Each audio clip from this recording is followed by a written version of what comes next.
Hello, everybody. It's me, the good doctor, Dr. Phil. You know who I am. You might not recognize me because I'm a little bit more relaxed. And between shooting seasons, I let this fill in a little bit over the holiday.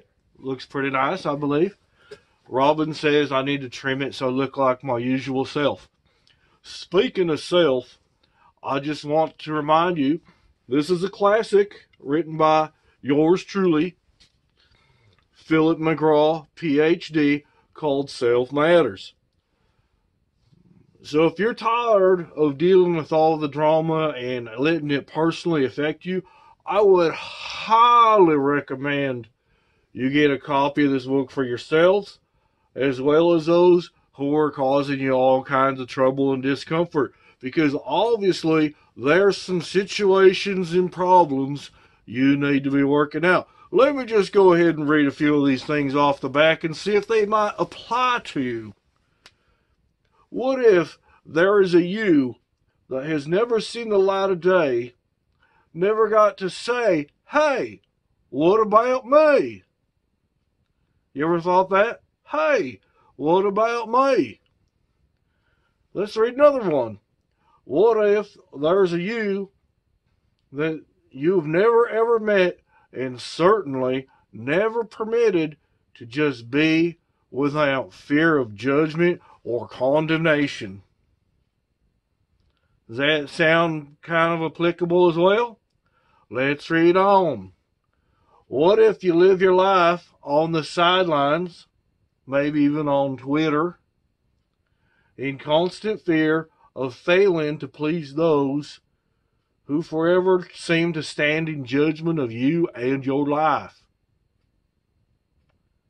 I think these are probably hitting pretty close to home right about now.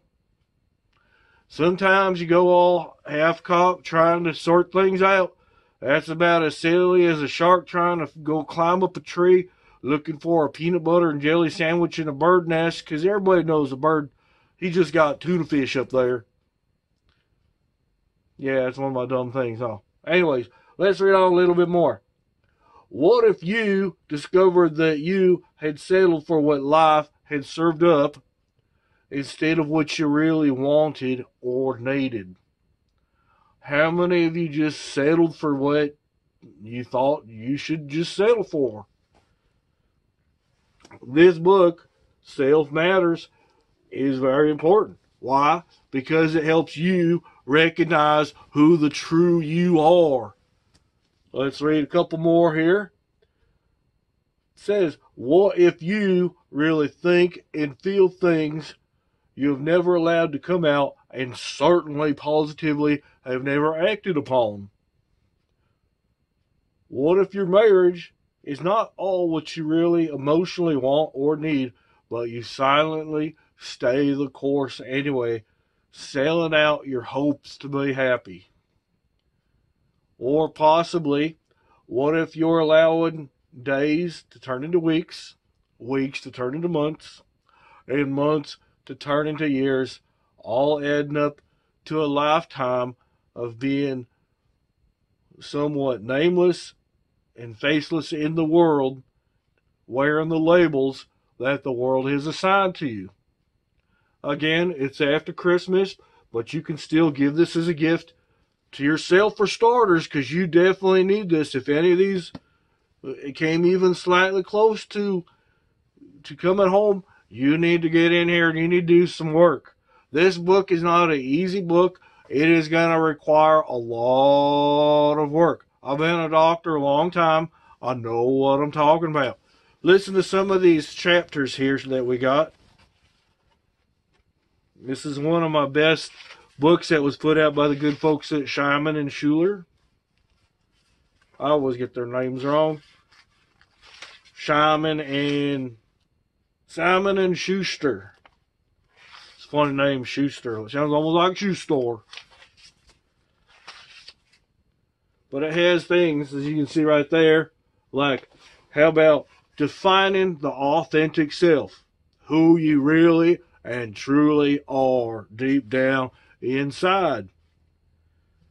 Self-concept. It talks about things 10 major defining moments in your life, 7 major critical choices you've had to make, 5 pivotal people. How about this one here that I know all of us go through? Internal dialogue. You know, your mind is firing a lot faster than most folks realize. So, and it has a section here about putting the plan to work, developing an action plan. Also warning about self-sabotage. And again, the work in here is for you, for your eyes only, to help you become a better you. That's what it says. It says, creating your life from the inside out. See, you can trust me. I'm Dr. Phil.